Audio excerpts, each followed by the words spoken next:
नमस्कार दोस्तों, मैं हूं अमित। स्वागत करता हूं आप सभी का आपके इस यूट्यूब चैनल नॉलेज नोर में।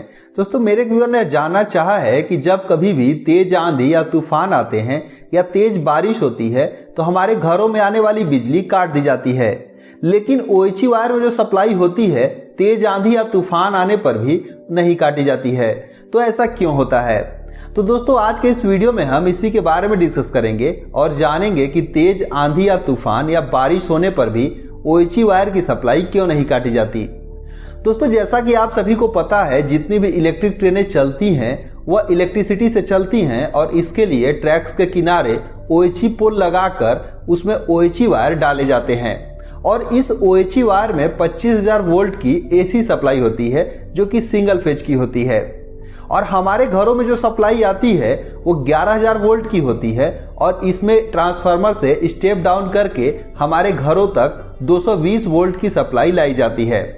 तो दोस्तों, यहाँ पर यह सच है कि जब कभी भी तेज आंधी या तूफान आते हैं तो हमारे घरों में आने वाली बिजली को काट दी जाती है, लेकिन ओएचई वायर की सप्लाई कभी नहीं काटी जाती। तो दोस्तों, यहाँ पर होता यह है कि जितने भी ओएचई वायर में सप्लाई दी जाती है जिसके थ्रू ट्रेनें चलती हैं, तो इनको जब बिछाया जाता है तो इनकी डिजाइनिंग इस तरीके से की ताकि किसी भी कंडीशन में इसमें आने वाली सप्लाई को न काटा जाए।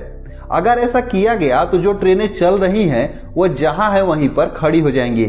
तो इन सभी चीजों से बचने के लिए इनकी डिजाइनिंग इस तरीके से की जाती है जो कि हमारे घरों में आने वाली बिजली से बिल्कुल अलग होती है। तो चलिए इसे समझते हैं ताकि आपको एक एक चीजें क्लियर हो जाए। दोस्तों, सबसे पहली बात जो कि ओएचई वायर होते हैं वह हमारे घरों में आने वाली बिजली के जो मटेरियल होते हैं, जो कि तार की क्वालिटी होती है, उससे अलग होती है।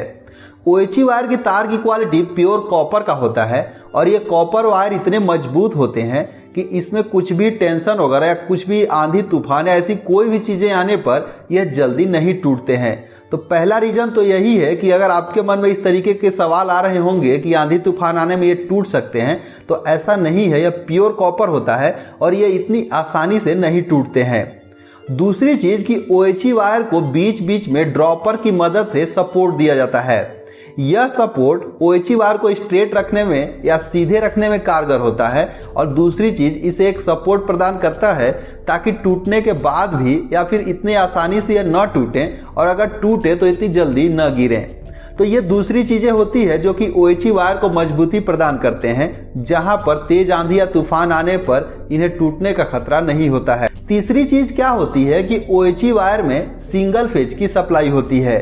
तो दोस्तों, यहाँ पर होता क्या है कि सिंगल फेज की सप्लाई होने से मान लीजिए कि किसी भी कारण से ओएचई वायर टूटकर गिर भी जाते हैं तो यहाँ पर कुछ भी नहीं होगा। वो जमीन पर जैसे ही टच करेंगे जमीन से होकर इलेक्ट्रिसिटी ग्राउंड हो जाएगी और सप्लाई ऑटोमेटिक ट्रिप हो जाएगी। तो यहाँ पर कोई भी नुकसान नहीं होगा। इसीलिए तेज या आंधी तूफान आने पर या तेज बारिश होने पर भी इसमें से इलेक्ट्रिसिटी नहीं काटी जाती है। अब अगर बात करें हमारे घरों में आने वाली सप्लाई की कि इसमें तेज या आंधी या फिर बारिश वगैरह आने पर इसमें सप्लाई क्यों काटी जाती है, तो दोस्तों होता यह है कि हमारे घरों में जो सप्लाई आती है वह 11,000 वोल्ट की 3 फेज की सप्लाई होती है या फिर जब ट्रांसफार्मर से उसे स्टेप डाउन करके हमारे घरों तक लाया जाता है तो उसमें 220 वोल्ट यानी 220 वोल्ट की 3 फेज की सप्लाई होती है। अब यहाँ पर होता क्या है कि इनमें जो तार यूज किए जाते हैं जो कि एल्यूमिनियम के होते हैं और एल्यूमिनियम का स्ट्रेंथ इतना ज्यादा नहीं होता है जितना कि कॉपर का होता है। इसीलिए यहाँ पर तेज या आंधी या तूफान आने पर इन तारों के टूटने का खतरा होता है। अब तार के टूटने से होगा क्या कि मान लीजिए कि कोई तार टूटकर, चूंकि यहाँ पर 3 फेज की सप्लाई जा रही है, तो किसी भी कारण से अगर टूटकर पहले या दूसरे से टच कर जाए या तीनों फेज में टच कर जाए तो ट्रांसफार्मर खराब होने का डर है, फ्यूज उड़ सकते हैं या कोई भी और भी प्रॉब्लम हो सकती है। तो इन सभी चीजों से बचने के लिए कि मान लीजिए कि तेज आंधी या तूफान आने पर ये सारी चीजें न हो, इसीलिए यहाँ पर सप्लाई को काट दी जाती है ताकि जब ऐसा कभी आंधी वगैरह कभी बंद हो जाए, बारिश वगैरह बंद हो जाए, तब यहाँ पर पुनः जो है सप्लाई को ऑन करने से सही सलामत सप्लाई घरों तक पहुंचती रहे। और अगर यहाँ ऐसा नहीं किया गया और मान लीजिए किसी कारण से तेज आंधी वगैरह आने से तार टूट कर एक दूसरे में सट जाते हैं तो यहाँ पर शॉर्ट सर्किट हो सकता है, इक्विपमेंट जो है डैमेज हो सकते हैं। तो इन सभी चीजों के प्रोटेक्शन के लिए यहाँ पर सप्लाई को काट दी जाती है। और जो कि यहाँ पर ओएचई वायर में सिंगल फेज होने से ऐसा कुछ नहीं होता है, इसीलिए यहाँ पर सप्लाई नहीं काटी जाती है। तो दोस्तों उम्मीद करते हैं आपको चीजें समझ में आई होगी कि तेज बारिश या आंधी तूफान आने पर ओएचई वायर की सप्लाई क्यों नहीं काटी जाती और हमारे घरों में आने वाली सप्लाई को काट दी जाती है। सो इस वीडियो में बस इतना ही, मिलते हैं एक दूसरे वीडियो में, तब तक के लिए धन्यवाद।